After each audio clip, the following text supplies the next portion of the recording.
Hello, everybody. Welcome back to another Act with Purpose podcast. My name is Adam. I'm the operations manager here at Act with Purpose. This is episode number 2. For those who didn't see number 1, go check out number 1. This is number 2, baby. Over to my left, we've got Adam, who is the school director. Adam, how are you doing today? I'm doing awesome, Adam. Honestly, you know what? It's a nice day out. The weather's pretty awesome, and I'm around amazing people. So can't ask for anything better, right? It's hot, and I decided to wear pants. Well, I think that it's funny how I'm the only one wearing shorts right now out of the three of us. Well, this is a great transition because we got John over here wearing pants too, feeling the sweat. Hello, yes, it is a pants kind of day, but feeling pantsy. Yeah, I'm so pantsy. Anyway, I'll be here all night, folks. Have the roast beef. Tip your waiters. Yeah, it's another really great day to be working with you guys. I swear, you guys keep me going, and I love your energy and your enthusiasm. And you agree with everything I say, but I think that might be because you're on payroll. Not totally, though. I'm starting to disagree with you sometimes. Yes. I'm starting to maybe I don't tell you upright. I'm just like, I hear your idea, and I'm like, okay. But then secretly, there's like two versions. It's like what Adam says out loud, and what's inside Adam's head. Totally different. I think everyone has that. Oh yeah. Hashtag acting. Hashtag internal Right? monologue. Yeah, literally. That is, honestly, like, It's true. internal monologues, Yeah. what you're saying out front and then what's going on in your brain, two different things. That's what gives a great Very performance too, is when you have like totally split different, I think we've talked about this before, when you're saying one thing, but you really mean another, that's what makes it the best. Face values. Boring. Absolutely. It sounds boring. Yeah. Who wants to see that? So everybody who's tuning in right now, we have a couple things we want to get through today.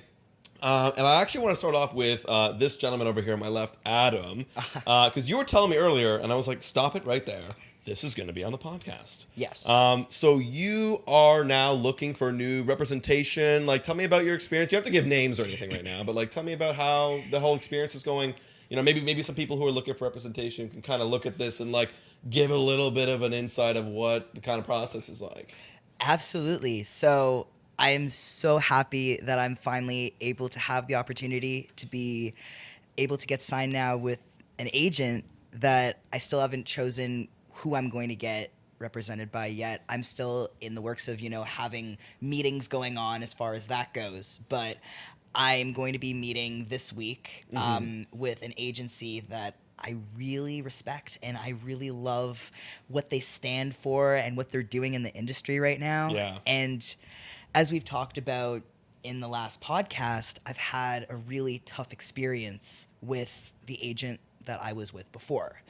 And I think for a while it was really discouraging for me, and I feel like a lot of actors go through this feeling where they kind of feel like they're stuck and they're put in this really difficult spot where they feel like their career is at this standstill. Right. And I just kind of had this realization this week where now I have the opportunity to put that to an end and to really keep moving forward.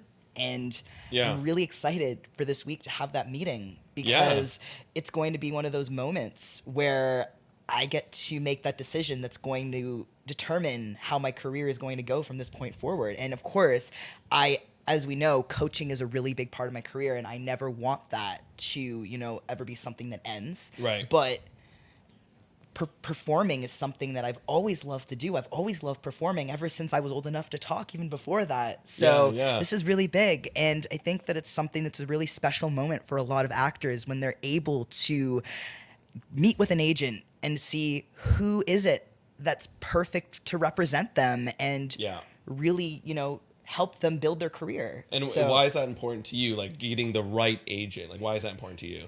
Because as much as I know that, having a relationship with an agent, of course it's going to be a business relationship, but you're always going to have that other side of the relationship too, where it really comes down to a personal relationship as well too. You need to feel like your agent is someone that you feel comfortable with.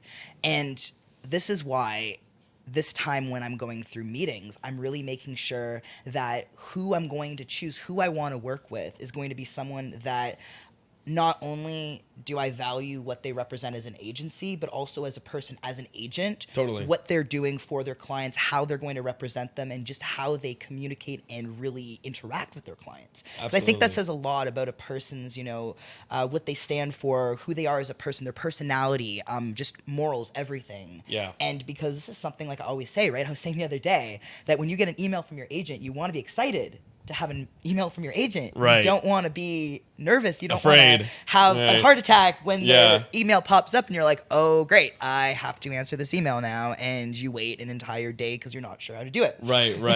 And I feel like, well, I'm unrepresented right now. I stopped acting like 3-4 years ago, to focus on my schooling, to, get my whole adult life together.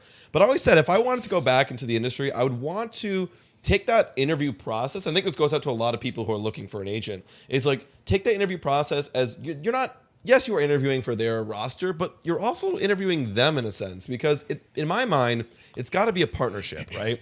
Absolutely. It absolutely has to, because you're trying to make them money in the end of the day, and you're also trying to get your career going. You're trying to make money yourself. It has to be a fluid communication. There has to be that relationship there, because that happens personally, and then happens in business too. If you don't feel like business's partnerships working out because there's a lack of communication, or there's not an even share, then what's the point of being a team, right? Absolutely. I really love that you said that, because it really is a two-way thing. It's 100%. not just, whether it's not just the client that's putting in their effort. It's not just the agent that's putting in their effort. It has to be where both parties Yeah. are working together to make this happen. And right? like both parties should be saying, how can I help the other person, right? If you're an actor, how can I help my agent? I get my headshots done, I get them updated, I go take classes, I inform them of my schedule, I book out time so that we're not conflicting with anything. I show up to my audition, I get everything done on time.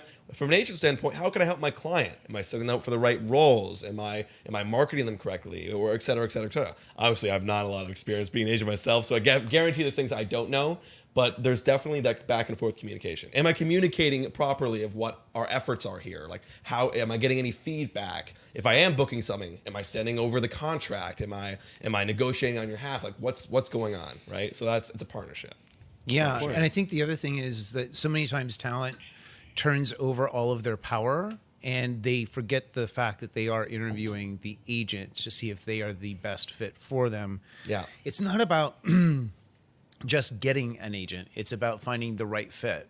100%. And it's no commentary on any one specific agent or anything like that. It's just simply, sometimes people just aren't the right fit, and you have to find that person that you gel with and you feel confident and comfortable speaking with, and being, in alignment with what your goals are and their 100%. goals are. And so I think the takeaway here is that talent needs to always remember that you need to make sure you're putting the effort into knowing as much as you possibly can about that agent, talking to past clients, current clients, talking to casting directors, talking to other people who interact with this agent on a day-to-day basis, Yeah. and making sure that this is a good fit. 100%. Because there could be some things you're not really sure of. Maybe you don't get everything out of that one, that one interview. And yeah, definitely knowing someone who is also represented, getting their take, getting their input is very important. I like that. Of course. And another thing I was thinking of, because I heard someone talk about this the other day, and they brought up a really good point, how when you're interviewing different agents, right, to work with them, a good question to ask is how many of your type do they have on their roster? Because True. a lot of times you can hear a lot about the way that a agency operates, the different success in different areas, right, that they have. Right. With certain actors, Like of your cast type? Exactly, Yeah, exactly. And one thing I've noticed is certain agencies are specialized in different areas. Right. And it's really important to think of how can you find yourself an agent that is specialized in what you're interested in really pursuing. Right. Like if you like voiceover, this is a really good voiceover Exactly. agent. And then all the casting directors that work with voiceover artists, like, oh, I'm familiar with this agency. They got a great roster. Exactly. Or film and television, et cetera, same thing. Absolutely. And I think another thing that I was really focused on now, and I'm very excited that the agent that I am meeting with this week, they're very focused on, yes, they are great for representing people in the LGBTQ plus community. However, they're not just focused on sending out their actors for roles specific, for example, just being a trans actor. Right, because I know right. we've had this conversation on where the last podcast, right? Exactly. Yeah. Where now I'm looking forward to being able to go out for roles that are not just specific to being trans. Right. And I think that's one of the most special things I'm looking forward to now going forward with looking for representation. This is me applauding. I only have one hand. We're just like Very drum nice. roll. That's good, man. I'm really happy for you that you're finally doing this. Thanks. No, honestly, because I remember we've been talking about this for a while, how I really needed to make this step in my career, and it just feels like it's coming full circle now. It's finally happening. Man. You know, and people go through ups and downs in their careers. This is learning lesson. You'll never have like With Adam. It'll never be just a straight like this. You're gonna go through bumps, road bumps. You know, Plateaus. Exactly. peaks, valleys. You're gonna go through it Absolutely. all. You know, it should be a journey. It's about the journey, not the destination. Well, exactly. And I mean, I know that you yourself were talking about wanting to, one day look for representation again. Totally. What would be something that would really be something on your mind that you'd look for when you're looking for representation? It's a good point. That's a good question. Because for me, where I am currently in my life, I need to make it make sense. And I don't want to go into an agency being like, oh, well, but I have this job and, I have my own podcast and everything. And it's like, and I also have podcasts at night. So right now it's a hard fit for me. So I don't want to go in being like, oh, well, I have all this time blocked off and I only you're my third priority. When to them, it should be number one priority both ways. Right. So, but however, being said, if I find a point in my life where that starts to open up and there's an opportunity there where I can start to go up for some more auditions and training, and that's another thing, training. I want to go back to training. I want to make sure I'm well prepared. Because if I'm not prepared, I've been preaching for a time. I've been preaching on our YouTube channel. If you're not prepared or trained, you shouldn't be going back and going and doing auditions. However, I've done a lot of training. I've done a lot of shows. Doesn't mean I'm like sharp. I know the tools. I need to practice it. Just because you took training 5 years ago doesn't mean that I'm ready to do it again in 5 years. It's practice, right? So to answer your question, what I'd be looking for, I'd want to be looking for someone who can see what I'm trying to accomplish in my life and my goals. And and I only want to get an agent if that also becomes part of my life goals. So right now it's kind of taking the back seat. So once it becomes part of my life goals, I want them to see like, okay, well, this is the direction I want to go. I don't know yet, right? I wish I could tell you. But if I were to give you an answer right now of what I want to do, I definitely want to jump into some commercial work. I feel like that's an area which I haven't touched. I've done TV, I've done film, and voiceover, commercial voiceover, because I do a podcast. I love doing voiceover work. I love doing podcasts. That's an area where I'd want to kind of dive in more. So maybe like that would kind of find me. I gave you a really wish-washy answer, but like no, it's awesome. I'm not to sum it up. I'm not ready yet. Yeah. But when I am ready, I want them to see my goals. That's going to be a very big value for me, and Definitely. so then we can work towards that direction. That's really awesome. And actually, John, I have a question for you. So when you're coaching students, what is something that really lets you know that a student is ready to go look for representation? There's no really one way to answer that, because it's not, especially when you're talking about kids, it's not about the kid being ready. It's more about whether or not the parents are ready. So I don't know that I can answer that about the kid, but I will tell you there are a lot of parents that need to have proper information about how to move forward if their child is going to be successful. And so I think parents are never prepared for how much work this is. And now that we're starting to have live auditions, how much time is spent in the car, driving to and from auditions, costume fittings, and another number of things. But yeah, I don't know that it's necessarily always a child. It has to do more with the parents. Absolutely. Like I can tell you, like from experience, when I was an actor, I was 15. I was in high school. That's when I first started actually coming to your school, John, and doing training there. But I lived in Brampton. you know, and this was downtown Toronto. So, and it was every Tuesday night. I remember we had classes. So that involved right after school, I'd have to bus over to my mom, meet her halfway. She'd pick me up. We take the 401, we take the 427, you know, we take the QEW, we get downtown, we get right on time. That's why I was always so early, because I'd make sure we'd get there.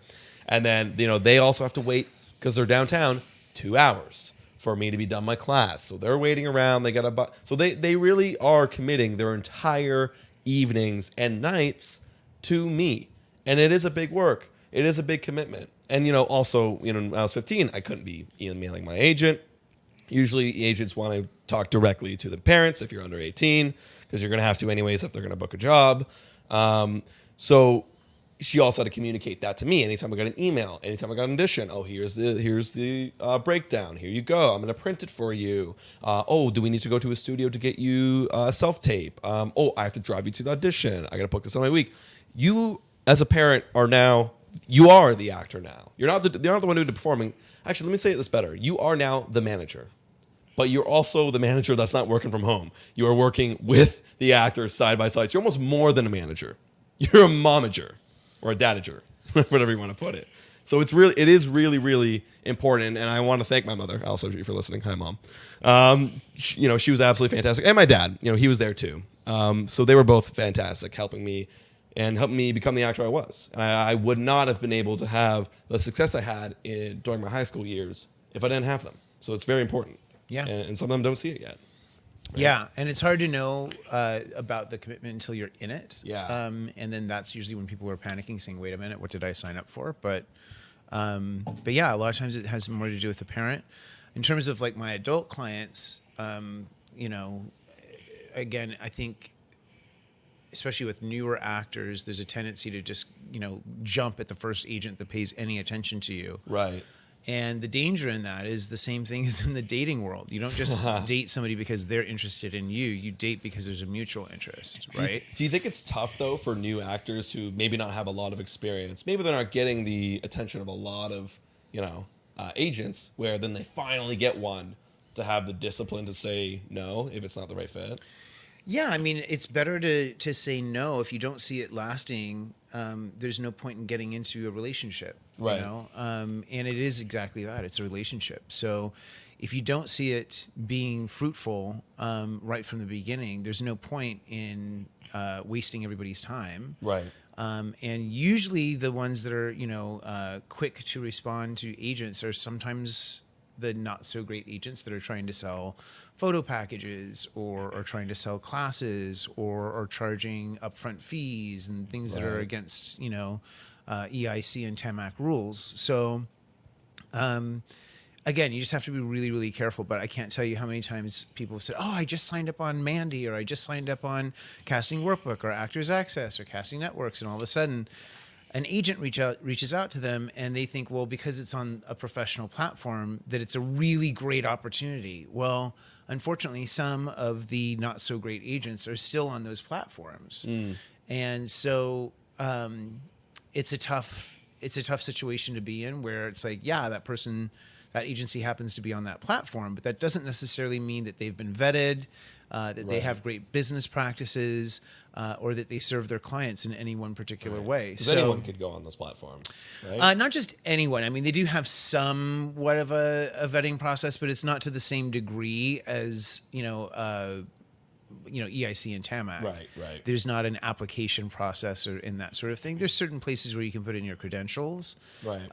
But it's not the same vetting process. So, there's so many times that, you know, clients will say, "Oh, I just got signed by an agent," and they'll tell me the name of the agent. And I'm like, "Well, how much did they charge you?" "Oh, they just charged me this." And did you have to get it? "Yeah, in order for them to represent me, I had to pay for a photo package." And it's like all those red flags, right? So, I mean, I think the research is, you know, far beyond just asking the agent things. I think you have to reach out to other actors. I've reached out to people on Instagram and I've said, "Hey, what's your experience with your agent?" Totally. And it's interesting how very truthful and blunt some of them will be. Oh yeah. And I've found a lot of information. Some really raving reviews about agents that I had no idea that they were that good, and quite frankly, just never, heard those conversations. Yeah. And then on the other side, I've heard, agencies that are fairly well known and have been around. I've heard some of their clients not having such great experiences. So it's kind of interesting to have a preconceived idea and then have it kind of blown out of the water once you actually start to speak to clients. Yeah. Wow. No, that's true. That's cool that you reach out to some of these actors on Instagram. It's pretty powerful. Yeah, well, I mean, I reach out for different reasons. A lot of times I'm just trying to, find out what actors are looking for in terms of classes and coaching and things of that nature. And then on the other hand, I just like getting to know actors. And we talked about this today, finding out what their problems are, what their issues, what are the things that they're facing, what do they feel like they need help with, and then being able to serve them and serve the community in a way that is very authentic. Right. And, not just putting up a class because that's something that, is an easy fill, but putting up a class because it's something that is actually needed. Right. And you can sense that by what's happening in the community. Yeah. So, there's one guy, and I had a chance to sit down with him. You both know him. It's Lawrence. Yeah. When I sat down with him for the first time, he was telling me how he met you on Instagram. That's why I brought it up. Yes. But he's like, but he said to me, I'm actually so glad that you reached out, you reached out to him, because his life has been different since. He's really, really great. He's a great guy. He's amazing. And I was talking with his agent the other day too. Oh, cool. And he was telling me just how since, Lawrence has been training with John, and since he's been in class. And Justin. And with Justin as well too. Just how his acting and just the way that he carries himself, just everything about him. Right. He's noticed a growth with him. That's awesome. And I love that. That's really cool to hear that, because this is actually a perfect segue into what I wanted to go into. Is I can really tell, I know both of you are going to agree with me with this, but regardless if students decide to go on and have a professional acting career, I really think that there is a huge need for acting classes, whether it's for interpersonal skills, Speak for to being the choir. able to, right? And I know personally, if it wasn't for acting, I would have never become the person that I am today. Like you're saying, just even outside of all this, Exactly. just I'm in tech, IT. Not to mention, it really helps to understand just the world around us, because we really go into talking about situations that we go through day to day, right? And confidence too. Confidence, That's another one I was going to add there. Like, to be able to get up in front of a room of people, be vulnerable, not just in an emotional sense, but also you're putting yourself on the line for criticism, right? Because you're not going to go to that class, at least, the bad ones will tell you nothing, but the good ones they're gonna actually criticize the way you're speaking, what you're saying, what your intentions are, the way your body, and not in an offensive way, not being oh, what you're doing is wrong. No, they're gonna criticize oh, maybe you should try doing this, and saying your choice is a good choice, but maybe we should try a different choice. Being open to that criticism, right? And sometimes you'll get coaches that will be very blunt. And I know people who took theater school, and in theater school, it can be blunt. I don't know about your experiences, John, with theater school. Oh, they can be straight up mean. Brutal. But they have, there's truth behind it too, right? In some regards. I don't know. Do you have any experience with that? Yeah, but I think that's one of the things that ACE is really trying to squash. Is there were a lot of coaches that had guru syndrome, They thought what's guru syndrome? So people that just wanted to have people follow them, and it was a way of boosting their own ego. And this whole idea of we need to, completely strip you down and rebuild you. And, you say that to people now, and it's well, no, I'm actually quite happy with myself. Thank you. Right. And I don't need to be rebuilt or any of that sort of thing. But, coaching should be done in a healthy and more supportive environment.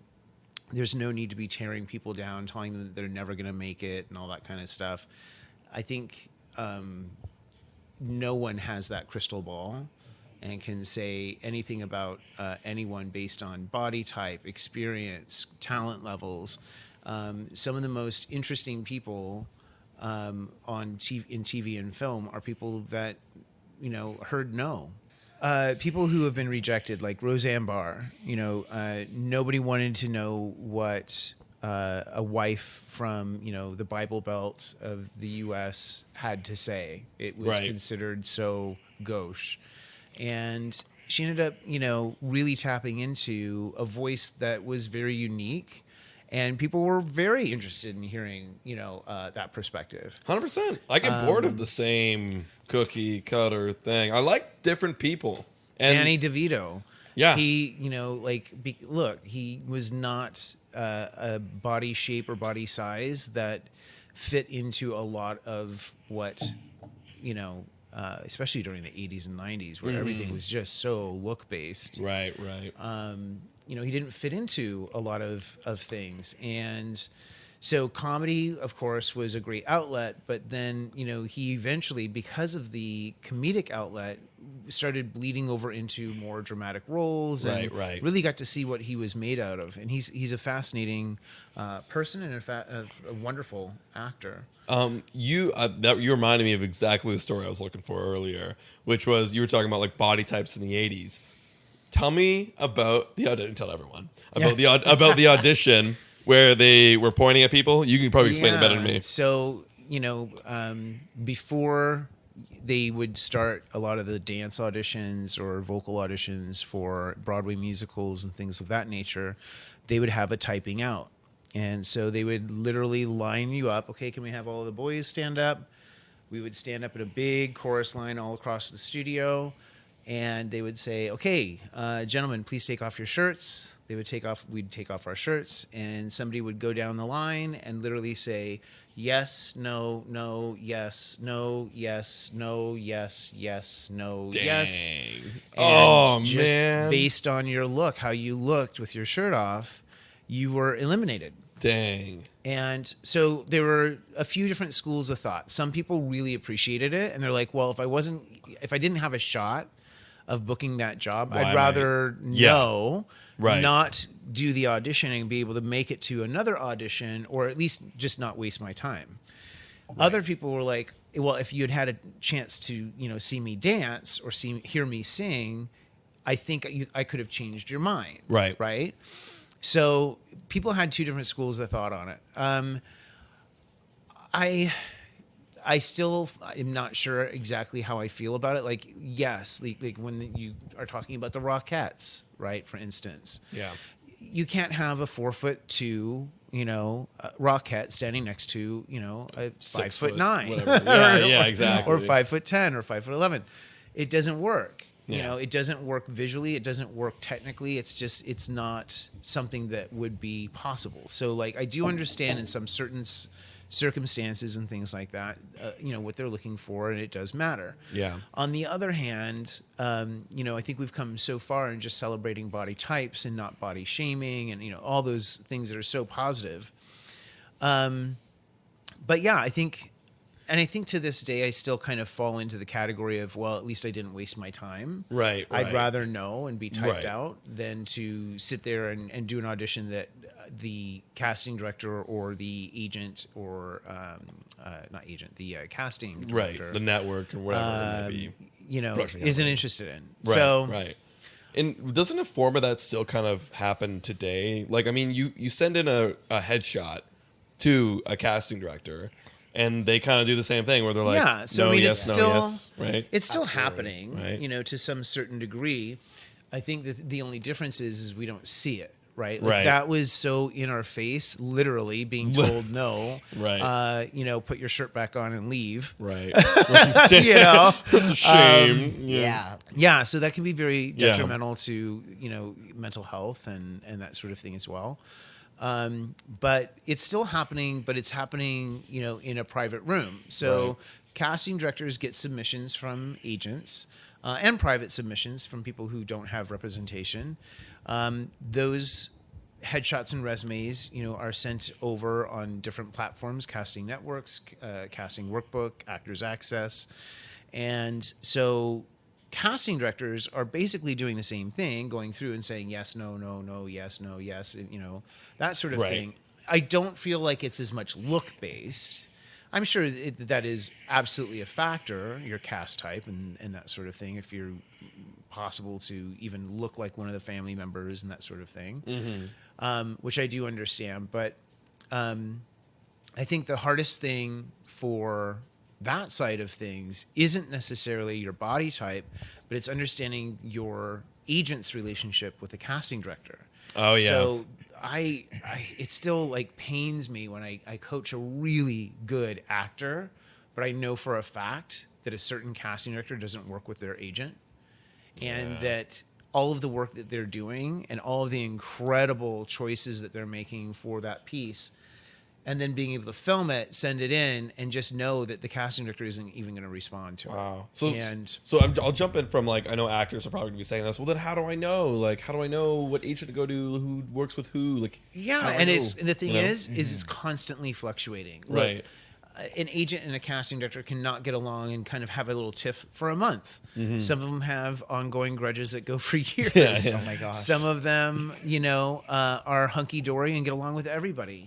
Other casting directors, develop certain kinds of relationships with different agents, and they do give a preference to working with. It's not just about booking the talent; it's about enjoying, and like the negotiating process Right. has to be enjoyable. Nobody wants to be, talked down to or any of those kinds of things. So there's a number of different factors, but the main point being that, while yes, there is still a lot of typing out and that sort of thing happening, it's not as painful because we don't see it. We're not experiencing it firsthand. Right. It's just you aren't seeing for that audition, right? Yeah.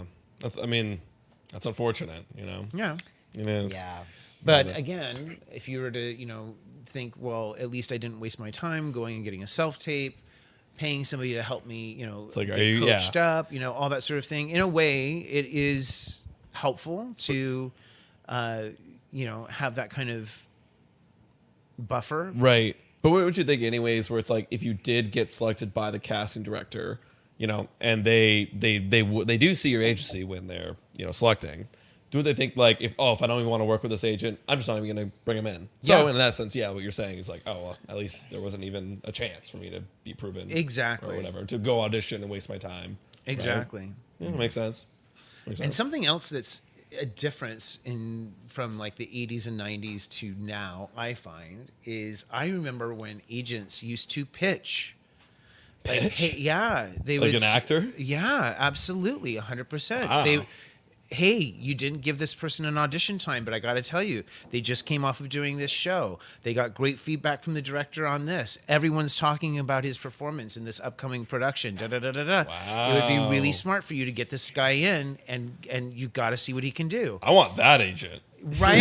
That would be a But it really doesn't good. happen. You should get that agent. I honestly, I'd love to get an agent like that. Yeah, right. Not gonna lie. But unfortunately, it doesn't happen. It's just considered too pushy now.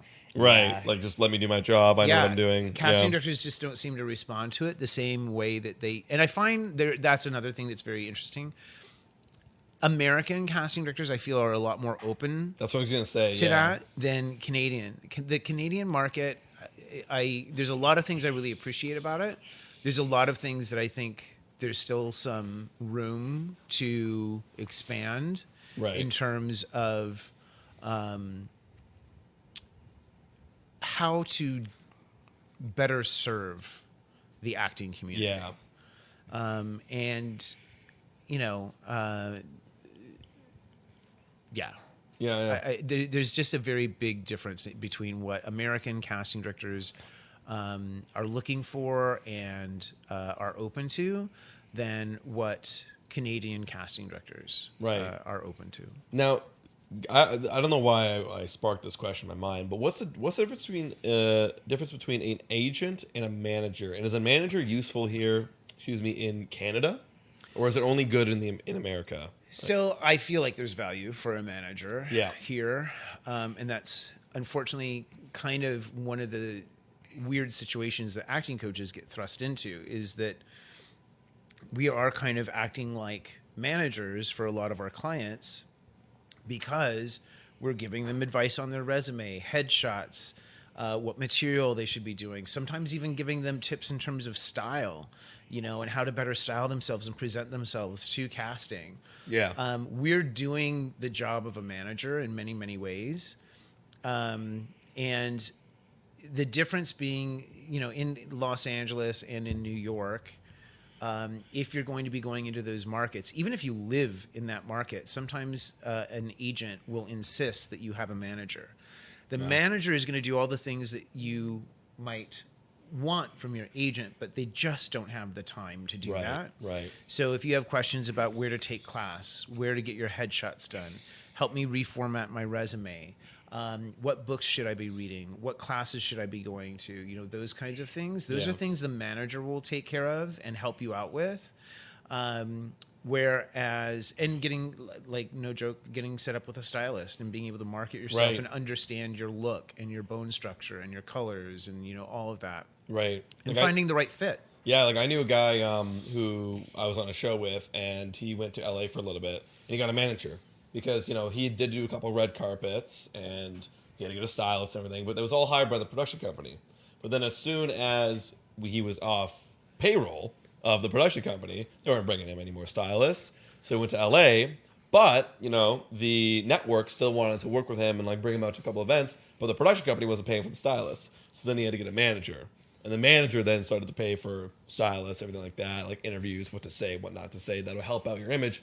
Almost like a PR person too. Like they're your own kind of like, manager in terms of like your figure, your what do I want to say here, your influence, like you're basically image. Thank you, an image, right? So that can also be helpful too, right? So I just and so a lot of the agents also won't sign you unless you have a manager because they think that you're going to be too much of a problem and that you're going to have too many questions. You're going to be coming to them all the time with questions, and they're like, those are things they want to be able to go to the manager. Go to the manager. That's a question for your manager. So if you don't have that, then you can be seen as kind of a red flag for you're going to be a lot of work. Right. What are you going to say, Adam? And, I think it's something that a lot of actors kind of struggle with at the beginning of their career, where they start to think to themselves, like, what is my look? What look do I want to go for? What would best complement me as a person, but also to make an image for myself, right? Mm-hmm. And I think in a lot of ways, I'm going through that right now. In a weird way, it's not just... Well, weirdly enough, it's kind of, after with my transition, obviously, too. But, right. I mean, and you're also changing your image. Exactly. Almost, but it's more constantly. Well, yeah. Right? And it's kind of, I'm at the point where I'm starting to be out in public more. My image is out there more. Right. I want to make sure that I'm representing myself well and for everything that I stand for, right? And it is kind of something where you want to know that the way that you're dressing, the way that you're just carrying yourself is really giving the best impression. Okay, it's giving you the best impression of yourself to put out as there. A human being. Because like nowadays, Instagram, TikTok, YouTube, everything, Twitter, you as an individual, you have an online identity, right? You're whatever you do online is out there for the world. And, especially if you do some bigger stuff, like some bigger television shows, bigger movies, you're obviously going to get some fans. They're going to come on your social media. And I've had it happen before where all the influx of fans coming in. And you obviously want to represent, the brand well. And for a while there, when you are with that show, they sometimes... they have their PR people kind of like monitoring your social media. Had it all the time. This news outlet wants to do like an interview with me. They're also there in the interview, making sure nothing's said right. So yeah, you do have a bit of an image thing that you want to present yourself as. But yeah, how are you finding that? Like just kind of like with your Instagram, social media, presenting yourself. Like, are you having any? Is there any challenges as you're going through your transition? Actually, I've noticed a few. Wouldn't really say challenges, but I'd say when I post things online, I definitely think twice before I post it. I always ask myself, what's this going to look like in a year from now, 2 years from now, a month from now? Right. I'm always making sure that everything that I'm representing is being well represented. Right. And for example, I think about the people that are closest to me, if they'd look at that post, what they'd think about it. Because I like to think that the people that I surround myself know me super well. So that's why I try to think about things from a bunch of different angles. And I've noticed there are some things that I've wanted to post where I look back on it and it's really kind of a wake-up call where I have at this point, like I have a personal page where it's just kind of where I set it up to originally just post just like sort of like a spam page on on Instagram, right? Right. And well, I've never really even used that page. Yeah. Because I don't even want to post on that anymore. I get afraid. Like I've thought about getting a spam page, but I'm also like no, that's what Snapchat's for. Exactly. Like, and that's the thing. And I barely even use it goes Snapchat, away in 24 hours, you know? Exactly. But yeah, I mean, like, well, what kind of things were you kind of thinking about not posting? Unless you don't want to say it. Well, no, I'm totally open with saying it, Right. absolutely. Like, for example, at the beginning of when I first got my top surgery done, every month I'd post shirtless pictures all the time.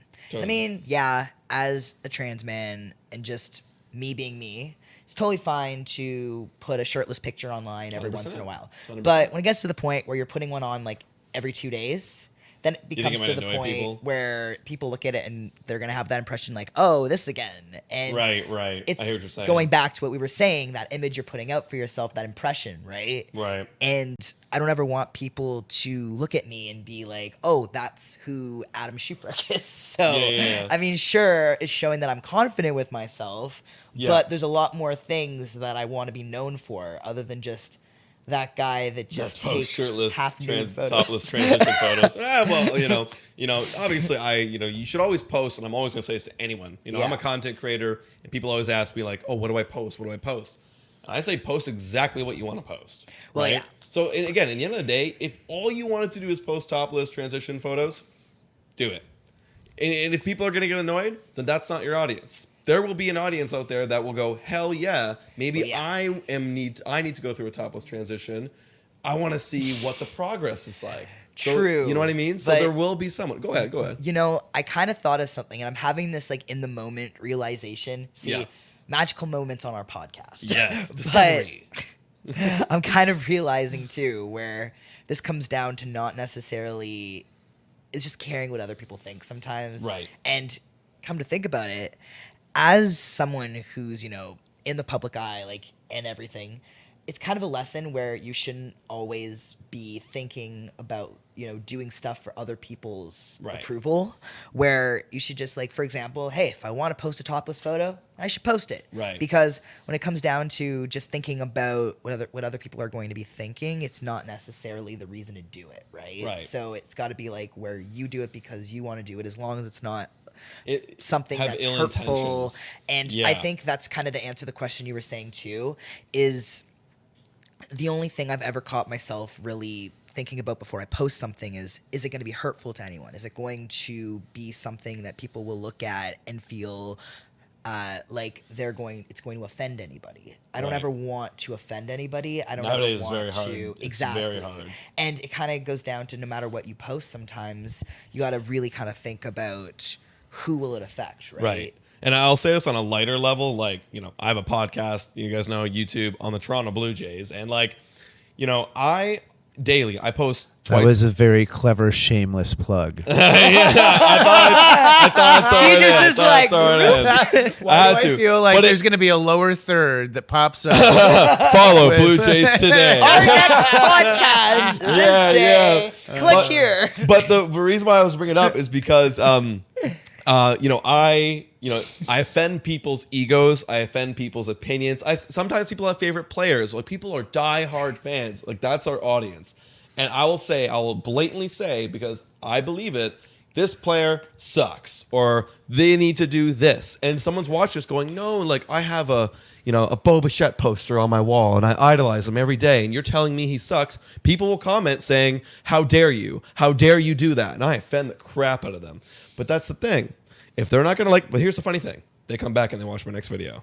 Why? Because they want to see if my opinions change. Oh, Bo Bichette went 3 for 4 today. I need to see what Adam thinks about that. What do you think about that, Adam, huh? Oh, and then I'll say, Bo Bichette, you're right. He had a great day today. Ha ha. See, I told you. You should have listened to me. But what does that do?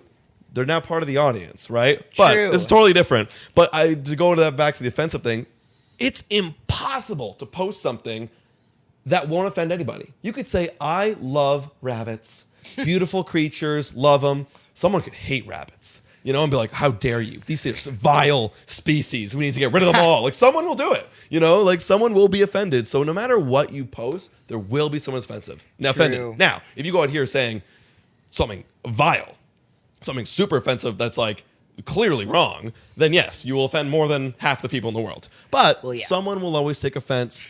So that's just kind of a lesson to content creators, because the biggest thing with content creation is you have to continue to post, and sometimes you can't even think about it. Like, okay, this is my brand. You know, once you get used to it, okay, this is what I'm going to post, and you just have to put it out there. Sometimes it'll be a bad post, sometimes it'll be a good post, but you know, that's what you got to do. To be a content creator, to be someone who has a presence online, you have to continue to do it. And you'll find out what really... I've had videos where, like, you know, most of my videos are in a good range, 95% like to 100%. That's a good range to be in.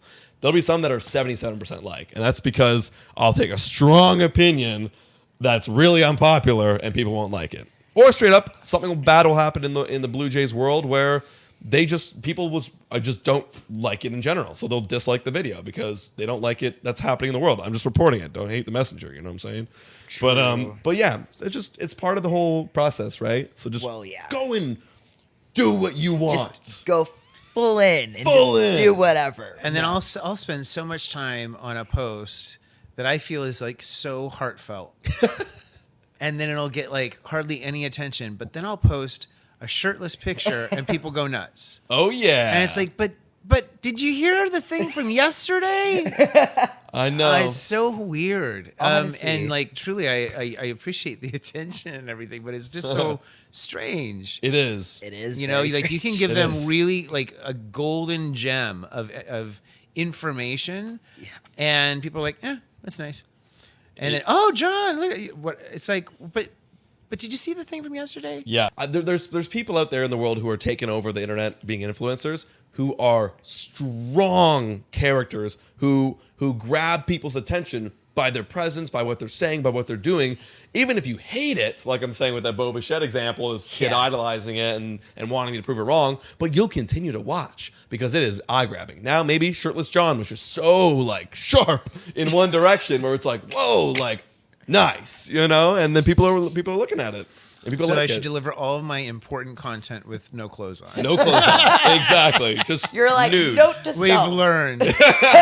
Back when I ended up booking Why the Last Man, because going back to what we were saying about how production companies and casting directors are looking at social media, I never realized how much they do that, where they look at your social media, up until I booked that show, because I actually ended up getting a call saying, like, because the show ended up being delayed with the production for about a year.